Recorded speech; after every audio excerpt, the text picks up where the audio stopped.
Well, now, the dominant figure at the Cannes Festival this year was Tim Robbins. First, he starred in Robert Altman's satire The Player, and then he popped up again with Bob Roberts, another sharp and funny satire, this time aimed at the American electoral system. To say that this is Robbins' film is putting it mildly. He wrote, he directed, he starred, he composed and sang the songs, and for all I know, he was also the gopher who went for the coffee and the bacon sarnies. In the title role, he plays a wealthy, crooked, hugely hypocritical crypto-fascist folk singer, running for the US Senate on a platform that combines an endorsement of greed with a plea for a return to old-fashioned down-home moral values. And this is what Robbins had to say when I talked to him about the film in Cannes. Did it start originally as a sketch you did for Saturday Night Live? Yes. Really? It grew from that little Well, it wasn't seed. a sketch. It was they did these things, these short movies. Yeah. They gave me some money to produce a 5-minute film, and I did, and they put it on the air, and that was that. And then a few years later, I got to thinking about the character again, and I started writing a longer script. And as the Reagan years evolved, so did Bob Roberts, and he became a politician. Why did you have to go to Britain to get the money to make it? I don't know. I think it probably has to do with the fact that Americans don't really have true satire. I don't really know any true satirists in America. I think England has a long tradition of good satirists and can appreciate a political comedy. I would hate to, however, put that label on my film, although I just did.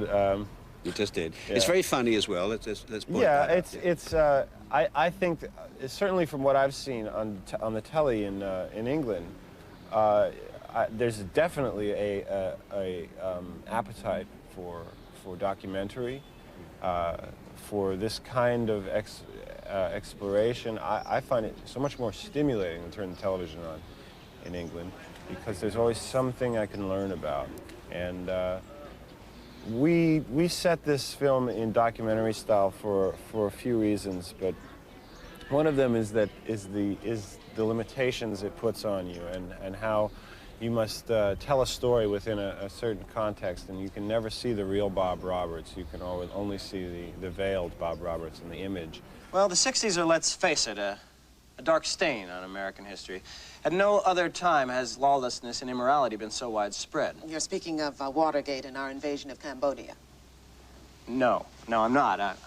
I see. I'm speaking of you. I'm speaking of lawlessness and immorality with regard to drug use and sexual practice. Excuse me? Disregard in the press for the sacred institutions that have made this country what it is today.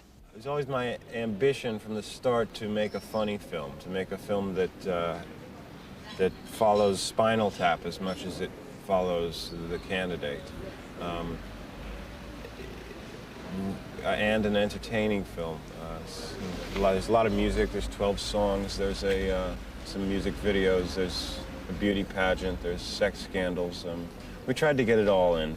Well, and, you did. What also came across very strongly is that politics is all about image. I think it's consumed by image. Certainly we don't see very much substance in our candidates. We are made to worship image. We're made to respond to smiles and to charm. Some people will work, some simply will not. But they'll complain and complain and complain and complain and complain. Like this, it's society's fault. I don't have a job, it's society's fault. I am a slob, I got potential, no one can see. Give me welfare, let me be. There's a strong British connection in the film because you've got the splendid Alan Rickman in it. Alan Rickman is greatly responsible for the film being made, actually. He came on in the last couple weeks in casting, and he basically gave us a green light for the film. So, and Alan's that type of actor. He's not motivated by his pocket. He responds to a script and to whether he thinks it's worth it. And we didn't have any money to pay, and that was not an issue with him. So, you know, I'm very thankful to Alan Rickman. I think he's a great, wonderful actor. It has a very strong point of view, and it describes a moment in our political history, in our history, where lots of certainties or things that we held certain are disappearing. Not just the Berlin walls, whole systems. And there is this blurry moment that we have now, which seems like, yes, yes, democracy wins, but some very strange people are kind of minnowing up through that stream.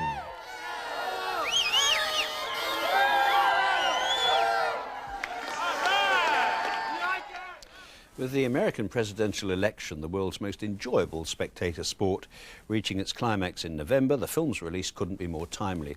Roberts' manipulation of the system and the media, his dirty tricks campaign to unseat the incumbent senator, splendidly played by Gore Vidal, look as if they've been lifted wholesale from the Republicans and Democrats' handbooks. The difference is that Bob Roberts is funny, while the presidential election is not, unless you have a particularly sadistic sense of humour.